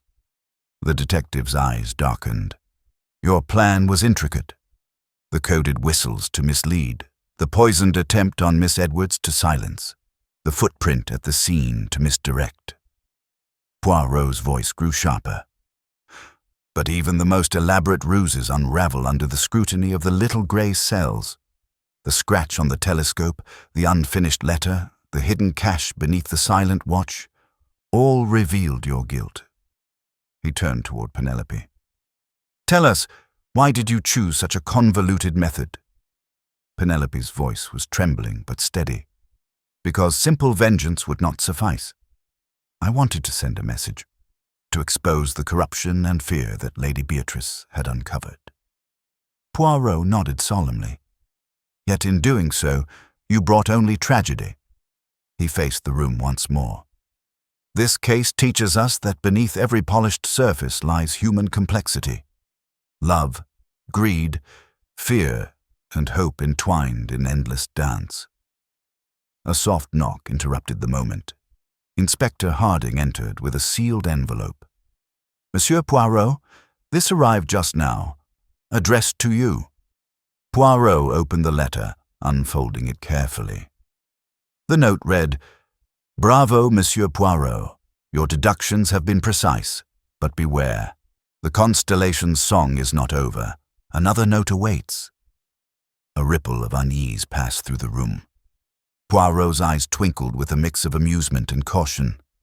"Mes amis, our journey may not be complete. The stars have more to reveal." He turned back to Penelope. "Justice will be served, but the Constellation watches on." As Penelope was gently escorted away, Poirot's mind raced ahead, pondering the next mystery hidden among the stars. The whistle echoed faintly once more, a haunting melody in the night. Poirot smiled quietly. The game continues. Chapter 17. Outcome and Justice.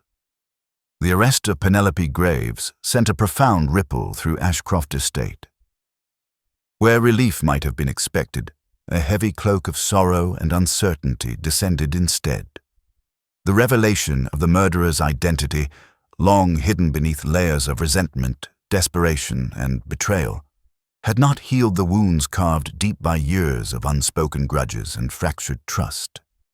For many, the shock was less in the crime itself than in the unsettling realization of how thin the veneer of civility truly was among those they once considered family and friends. In the quiet that followed, Hercule Poirot found himself drawn once again to the very heart of the tragedy, the library where Lady Beatrice Ashcroft's life had been stolen. The room, though meticulously restored to order, still seemed haunted by the echoes of the past. The brass telescope, now repaired and placed reverently on its stand, caught the faint afternoon light. The smell of old books mingled with the lingering scent of ink and polish, the air thick with memory.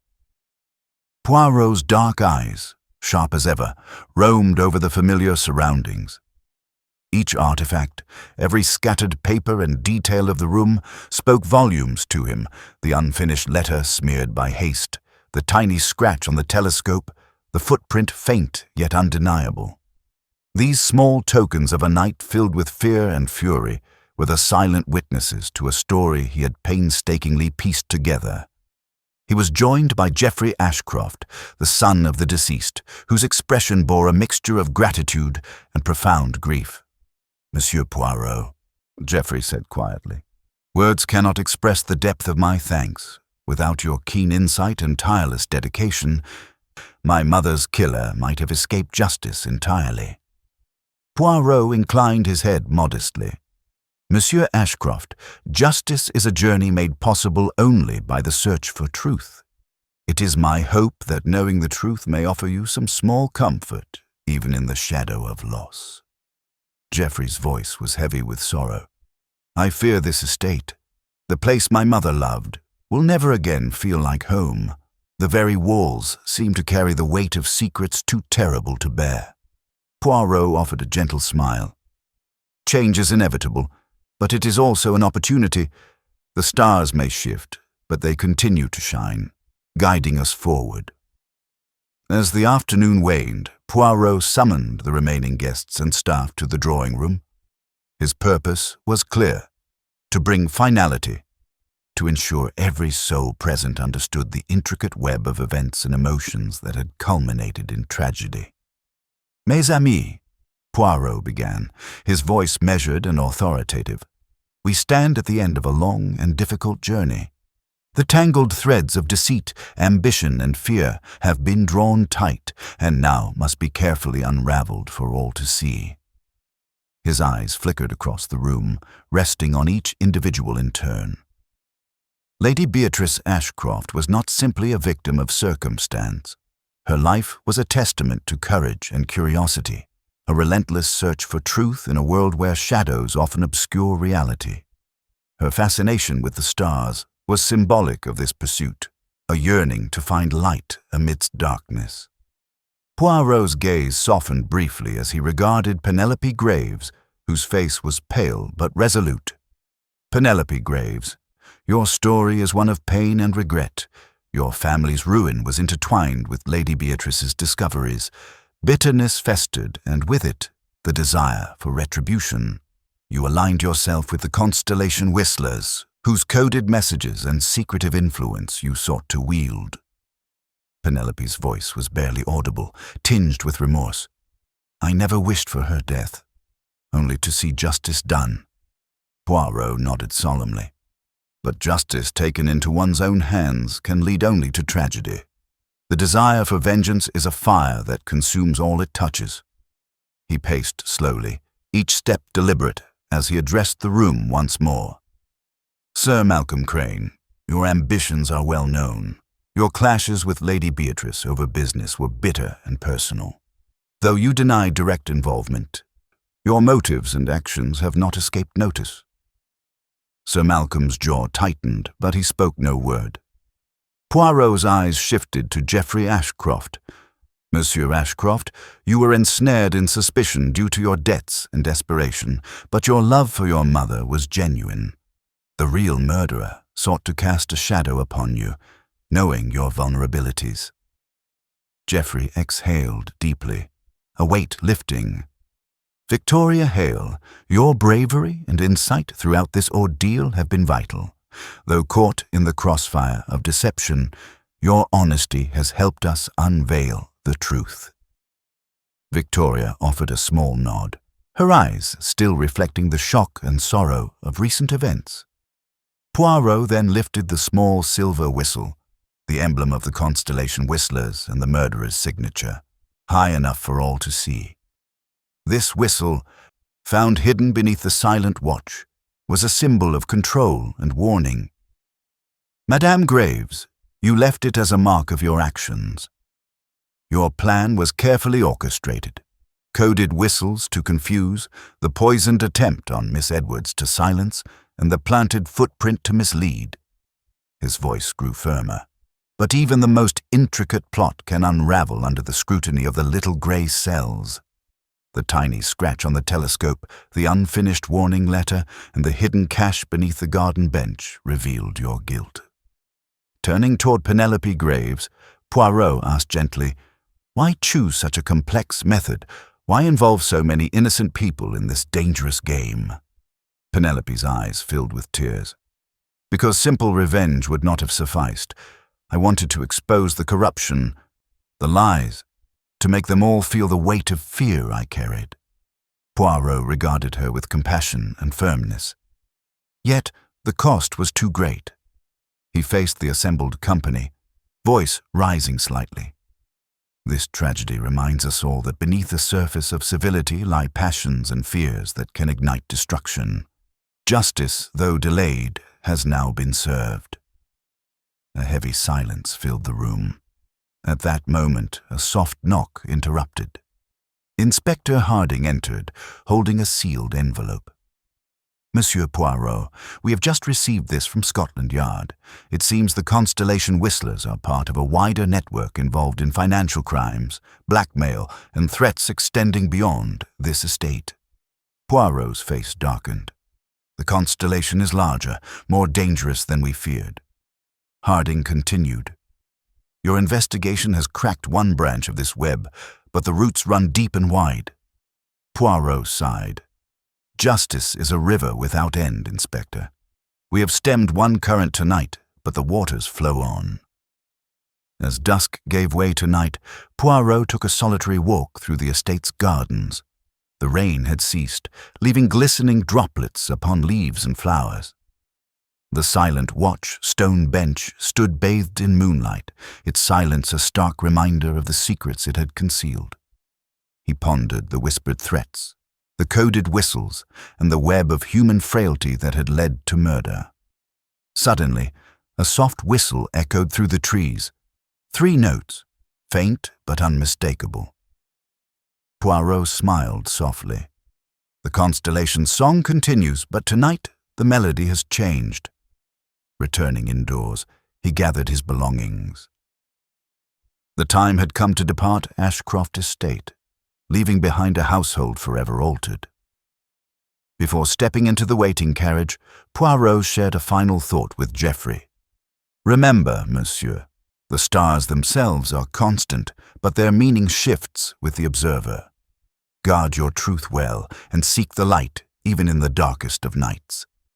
Geoffrey clasped Poirot's hand, gratitude and hope mingling in his eyes. As the carriage pulled away, the constellations glittered overhead. With calm resolve and the sharpness of the little grey cells, Hercule Poirot prepared for the next mystery awaiting him, ever ready to illuminate the shadows lurking in human hearts and the skies alike. Chapter 18.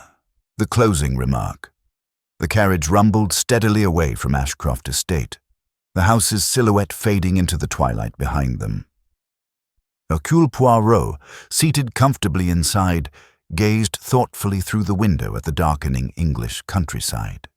The stars began to emerge, delicate pinpricks of light scattered across the vast velvet sky, silent witnesses to human folly and triumph alike.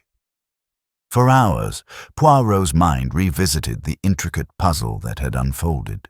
The whispers, the coded whistles, the concealed grudges, and the final act of vengeance that had shattered a family and a household. The Constellation Whistlers, elusive and dangerous, had woven a thread of fear and deception that stretched far beyond the boundaries of Ashcroft Estate. Yet tonight, a measure of justice had been delivered, fragile though it was. Poirot's small hands rested calmly on his lap, fingers steepled as his gaze fixed on the sky. The constellations, ancient and eternal, had served as metaphor and catalyst throughout the investigation. They reminded him that, in the end, human nature remained as complex and mysterious as the cosmos itself. The detective allowed himself a rare moment of reflection. Inside the estate, the guests and staff gathered in the drawing room for a final assembly before retiring for the night. Geoffrey Ashcroft stood beside Victoria Hale, their faces marked by exhaustion, but also by a fragile hope. Sir Malcolm Crane paced quietly, the lines around his eyes deepened by the strain of recent events. Penelope Graves, now under watch, sat solemnly, her spirit broken by the weight of her confession and impending fate. Inspector Harding addressed the group. "The investigation here is complete. Penelope Graves will be taken into custody for her crimes. The authorities will continue to examine the wider implications of the Constellation Whistlers network. But tonight, we can hope for some peace." The room held its breath. Victoria spoke softly. "This house, this family, will never be the same. But perhaps now, healing can begin." Geoffrey nodded, voice steady. We must remember my mother for her courage and integrity, not only the tragedy that ended her life." Poirot stepped forward, his voice gentle but resolute. "Mes amis, tragedy is a stern teacher. It reveals the frailties we often hide and the truths we sometimes fear to face. But it also illuminates the power of forgiveness, the resilience of the human spirit, and the necessity of justice tempered with mercy." A hush fell as Poirot's words sank in. "Tonight, we have seen the constellation's dual nature, the stars as both guides and deceivers. We must be vigilant not to let fear blind us to the light that still shines." Sir Malcolm, his voice softer now, added, "May this house find peace in time." The guests began to disperse, some exchanging quiet words of hope and reconciliation, others lost in private thoughts.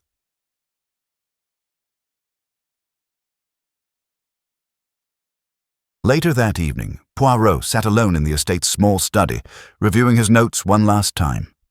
He considered the intricate dance of motives and opportunity that had led to Lady Beatrice's death, and the ripple effects that stretched far beyond this single event.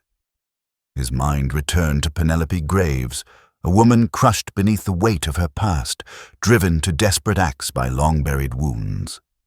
Though justice would be served, Poirot felt a pang of sadness for the human cost of vengeance.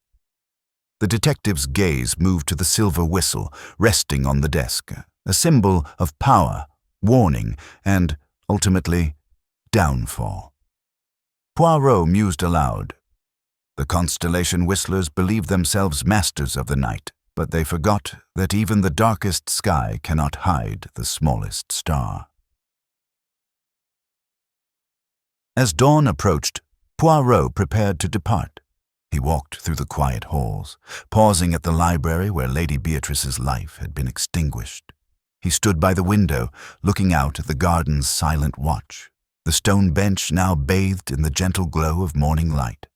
A soft breeze stirred the leaves, carrying with it a faint, almost imperceptible whistle. Poirot smiled knowingly.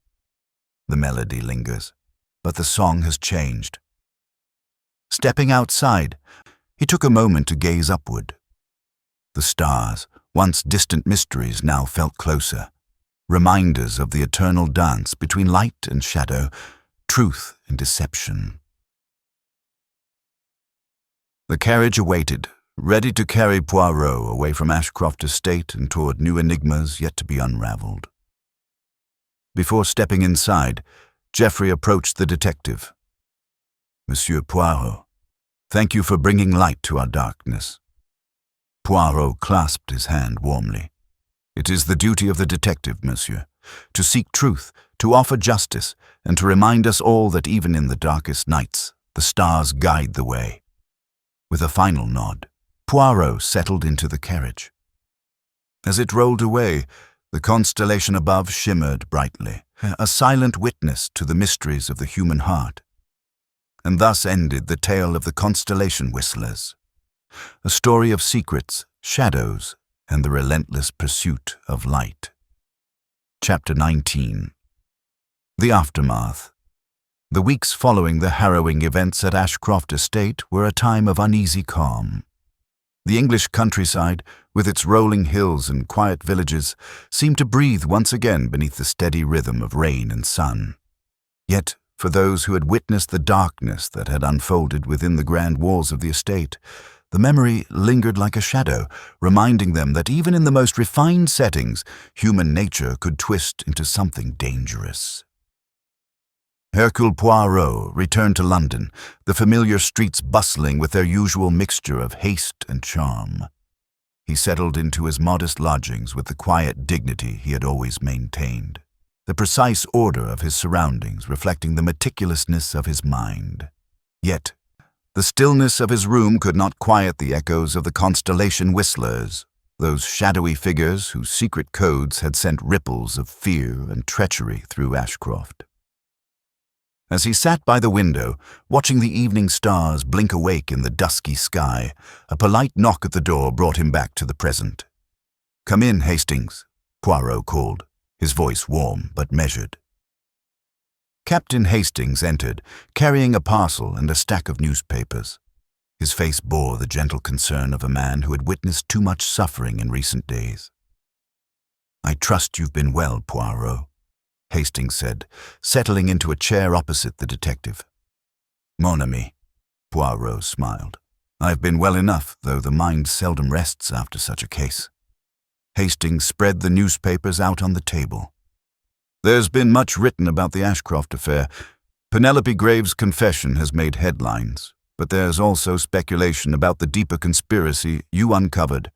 The Constellation whistlers are said to have ties across the country." Poirot nodded thoughtfully. "Indeed, their reach extends far beyond one estate.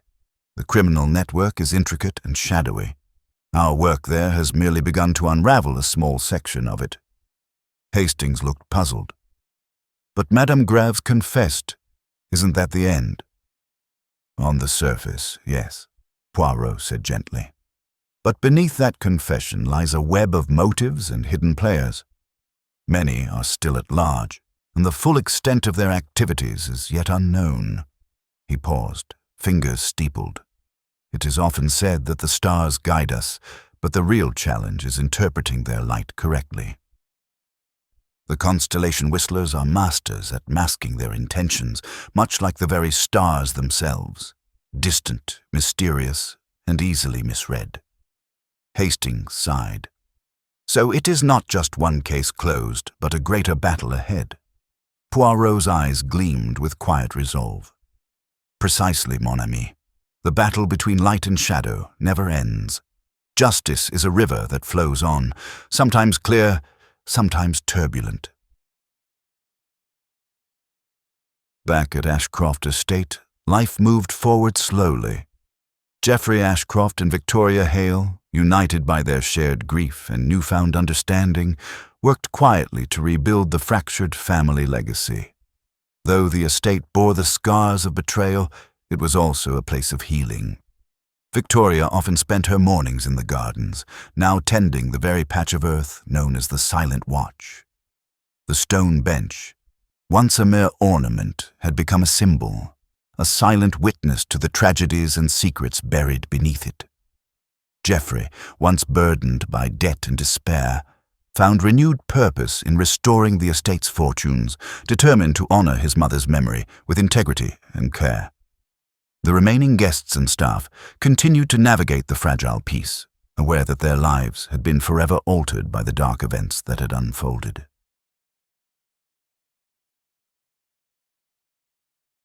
Poirot, however, remained restless. The letters and reports arriving from Scotland Yard painted a disturbing picture. The Constellation whistlers' network was vast, involving corruption, blackmail, and threats against influential families across England. The shadow of their influence reached high into the corridors of power. Yet amidst this darkness, Poirot also found reason for hope. Communities were beginning to resist the whispering menace, with brave individuals coming forward to expose corruption and stand against fear. In a letter to Hastings, Poirot wrote, "Though the stars above may seem cold and distant, they remind us that light persists even in the blackest night. The Constellation whistlers are but one dark note in the great symphony of human endeavor."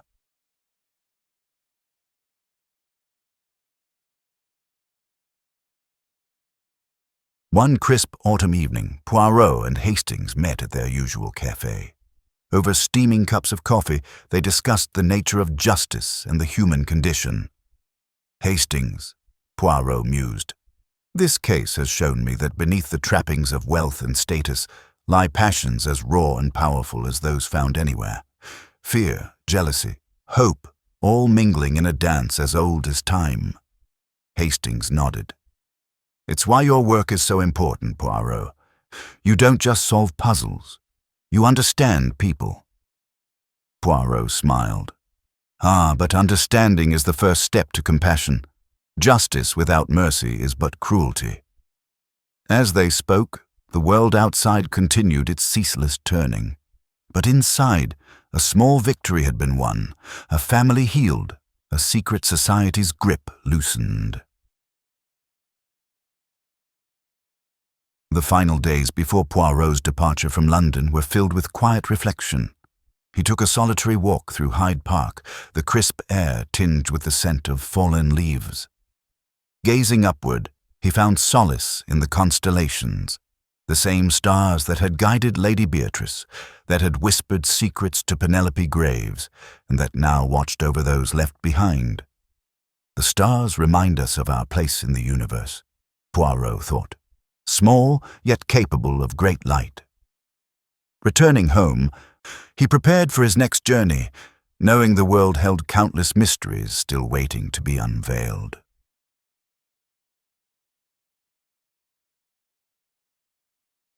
As the night deepened, Poirot stood at his window, listening to the quiet London streets. A gentle breeze carried a distant, faint whistle, a melody now familiar, yet ever mysterious. He smiled softly, whispering, "Mes étoiles, guide us always." And with that, Hercule Poirot closed his eyes, ready to meet whatever mysteries awaited in the days to come.